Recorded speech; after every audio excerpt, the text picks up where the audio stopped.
Eh bien bonsoir à tous les amis, supporters, supportrices parisiens, parisiennes, supporters, supportrices de la Real Sociedad, supporters, supportrices d'autres clubs, amoureux, amoureux du football. Bienvenue à vous les amis, je suis très content, très heureux, très excité de vous retrouver pour ce débrief de la qualification du Paris Saint-Germain en quart de finale de la Ligue des Champions. Eh oui, là cette fois-ci, ce ne sera pas ce quart-là qu'on va rejoindre. C'est les quarts de finale. Et je suis très content, les amis. Ça faisait quand même, depuis la saison 2021-2022, que nous n'avions pu passer les huitièmes. On s'était fait sortir 2 ans de suite en huitièmes. Et lamentablement, on va pas revenir dessus. Et enfin, le PSG va retrouver donc les quarts de finale de Ligue des Champions. Et moi, ce soir, je suis un homme heureux, les amis. Heureux. Heureux pourquoi? Parce que, heureux de la qualif, mais surtout, c'est que ce soir, le PSG a fait le match qu'il fallait, et ce soir, le PSG confirme que c'est un vrai collectif. J'ai vu une équipe tous ensemble qui ont fait leur match, qui ont défendu, qui ont attaqué, et tout le monde a été pour moi très impliqué ce soir, et ça fait énormément plaisir. Luis Enrique qui a trompé un petit peu tout le monde avec une compo en décalant un peu Dembélé dans l'axe, tout ça, qui a un petit peu déjoué, je pense, la Real Sociedad, même si Ousmane Dembélé, Ousmane dans ce match, Ousmane, on l'a senti quand même malgré tout un petit peu en dessous, un petit peu perdu, des passes faciles loupées, des trucs faciles qui d'habitude il ne loupe pas, et là on l'a senti un petit peu moins à l'aise. Mais voilà, en tout cas les gars, je suis très content parce que dans tout le long de ce match, le seul petit bémol, c'est qu'on n'est pas revenu avec le clean sheet. J'aurais aimé faire un clean sheet à l'aller, faire un clean sheet au retour. Bon, allez, la Real Sociedad, sur l'ensemble des 2 matchs, on va dire, c'est mérité, marque leur but. Bon, ils sauvent l'honneur. La Real Sociedad, un public magnifique, vraiment rien à dire.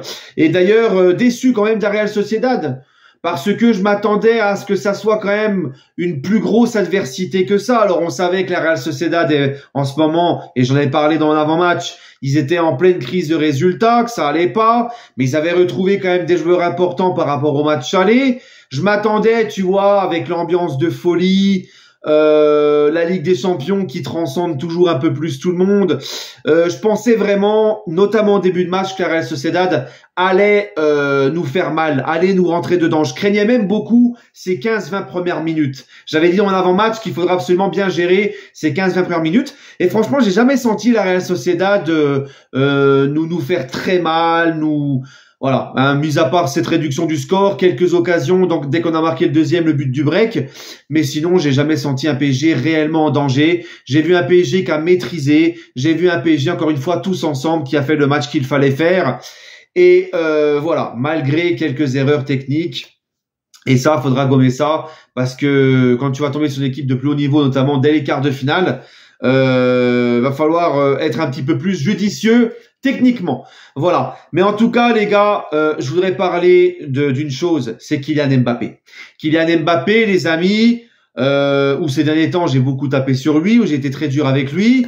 Et je vous avais dit dans l'avant-match, ce que j'espère et ce que je veux, c'est un Kylian impliqué et un Kylian décisif. Ce soir, c'est ce qu'il a fait. Et ça a chié sur Luis Enrique pendant toute la semaine, dans toutes les émissions sportives en France. Ça a chié sur Luis Enrique parce qu'il a osé sortir Mbappé. Parce que Mbappé, ses derniers matchs, dans son attitude, son investissement et ses performances, il était vraiment lamentable. Donc ça a chié sur Luis Enrique d'avoir à juste titre sorti Kylian Mbappé, mais Luis Enrique, qu'est-ce que ça a apporté ça? Ça a fait que Mbappé a été piqué dans son orgueil. Mbappé avait la dalle ce soir. Mbappé s'est bougé et Mbappé a fait son match et a fait ce qu'il fallait et a fait ce qu'on attendait de lui. Parce que ça reste Kylian Mbappé et on sait très bien de quoi il est capable. On sait très bien qu'il est capable de nous qualifier comme il l'a fait ce soir. Donc voilà. Luis Enrique, on lui a chié dessus pour avoir sorti Mbappé, mais lui, il savait très bien ce qu'il faisait. Il a piqué dans l'orgueil de Kylian Mbappé. Lui, il sait, pendant que les autres qui parlent, qui blablatent, qui pleuraient, eux ne savent pas.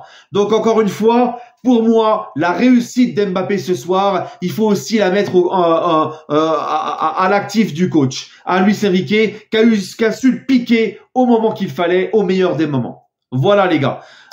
Donc voilà. Beraldo, les amis. Beraldo, combien de fois je vous l'avais dit, Beraldo, attention, faut être très patient avant de le juger. Parce que Beraldo, c'est un joueur qui vient du Brésil, qui est très jeune, qui arrive d'une autre culture. Il arrive en France, il découvre une autre culture, un nouveau groupe, un nouvel effectif. Il est encore très jeune et très souvent, Luis Enrique ne l'avait pas fait jouer à son poste. Et je vous avais dit, pour le juger, il va falloir du temps et surtout le juger à son poste. Et Beraldo avait déjà été pas mal contre Monaco à son poste. Et là, ce soir, Beraldo, les gars, il nous sort un super match. Beraldo a été très bon dans l'anticipation. Beraldo a gagné des duels importants. Beraldo, le niveau de la relance, c'est du bonbon. C'est du petit lait. J'ai beaucoup aimé le match de Beraldo aussi ce soir. Vraiment très content parce qu'on avait quand même Danilo qui n'était pas là, Marquinhos aussi qui n'était pas là. Là, c'était une charnière centrale assez inédite avec Lucas Hernandez et Beraldo. Voilà les gars. Très content aussi du match de Nuno Mendes qui revient petit à petit d'une blessure très importante. Nuno Mendes, il a fait son match. Nuno Mendes m'a fait plaisir. Tout le monde m'a fait plaisir. Même Barcola qui est sorti à la mi-temps. Alors je sais pas pourquoi. Ça doit être un choix tactique de Luis Enrique. Barcola en première mi-temps, voilà, qui peut rapidement ouvrir le score sur une accélération d'Mbappé qui lui donne le ballon. Et puis ensuite il rend l'appareil à Mbappé. Rappelez-vous, après l'ouverture du score d'Mbappé, Barcola qui déborde, il sert Mbappé et le gardien de la Real Sociedad qui l'enlève du bout du pied. Donc voilà, Barcola, très bonne première mi-temps. Tout le monde est investi. Hein, tout le monde a fait son match. Quand Gingli est rentré, il a fait une superbe, magnifique passe décisive pour Kylian Mbappé. Voilà, c'est ça. Il faut un petit peu se libérer, il faut un petit peu oser, faut prendre des risques.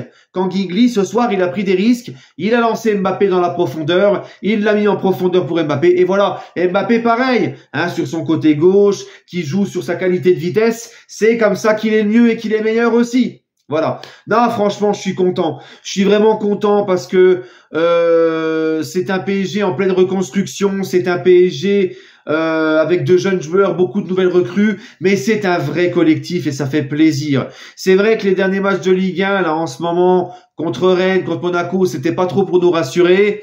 Mais voilà, hein. Là, le PSG a fait un match abouti de A à Z. Ils ne se sont pas contentés de faire qu'une première mi-temps sur deux. Et voilà, j'ai été vraiment très content que ça soit dans les choix de Luis Enrique, dans l'investissement de nos joueurs. Ils ont répondu présent, ils ont répondu au rendez-vous. Certes, face à une équipe de la Real Sociedad qui n'est pas extraordinaire en ce moment, mais il fallait faire le job. Il fallait faire le job. On a vu des scénarios quand même. Rappelez-vous au parc en 2019 contre Manchester, l'équipe B, tu gagnes 2-0 à Old Trafford. Donc voilà, avec le PSG, je vous l'avais dit dans l'avant-match, il y a une équipe qui est capable de relancer cette équipe de la Real Sociedad et de faire une dinguerie là-bas et de se faire soulever par une équipe de la Real Sociedad qui est au fond du trou, c'est bien le PSG. Mais non, le PSG a fait leur match. J'ai jamais vu un PSG paniquer. J'ai pas vu tout le long de ce match, j'ai pas vu un PSG paniquer, j'ai pas vu un PSG trembler. Donc ça fait plaisir. Didio Donnarumma, il a encore fait son match. Ça fait plaisir aussi. Non, franchement, je suis très content. Vraiment, vraiment très content. Je pense que pour l'instant, premier de Ligue 1 avec 9 points d'avance, encore en Coupe de France. En quart de finale de Ligue des Champions, on pouvait pas en dire autant la saison dernière ou il y a 2 ans, tu vois, on se fait vite sortir de la Coupe de France et on s'est fait sortir comme des malpropres en 8e de finale dans les circonstances qu'on connaît, dans les scénarios qu'on connaît. Donc voilà, hein, on nous promettait d'en faire cet été avec les départs de tel ou tel. Et moi tout ce que je vois c'est que on n'a pas du tout à regretter ou à être complexé par rapport aux 2 années précédentes là. Hein, voilà. Donc voilà, je suis très content. Mes tops, mes flops, les amis, mes tops Mbappé. En autre top, je vais mettre Beraldo. Et en autre top, j'ai envie aussi de mettre Lucas Hernandez, qui a fait un super match aussi. Vraiment bonhomme, Lucas Hernandez, un super match aussi. Et lui, avec Beraldo au milieu, la relance, les deux, magnifique. Au milieu, pardon, en défense. Vitinha en 6. Vitinha dans la défense. C'est pour ça que je pense que Luis Enrique, ce soir, moi, je voulais un milieu Ugarte, Zaïre Emery, Vitinha, mais je pense que s'il a mis Fabien Ruiz et Zaïre Emery avec Vitinha, c'était pour pouvoir mettre justement Vitinha devant la défense. Voilà. Et Vitinha devant la défense, c'est vraiment très intéressant aussi, notamment dans les relances et tout. Bref, mes tops, mes flops. Donc mes tops, je vous l'ai dit, Mbappé, Beraldo et Lucas Hernandez. En flop, je vais mettre Ousmane Dembélé, qui a été un petit peu en dessous ce soir, qui a loupé des choses faciles. Et puis voilà. Hein, voilà, j'ai pas d'autres tops. d'autres flops, pardon. Peut-être Hakimi, des petites erreurs techniques et tout, mais non, ça serait trop dur de mettre dans les flops. Il a quand même fait son match aussi, Achraf.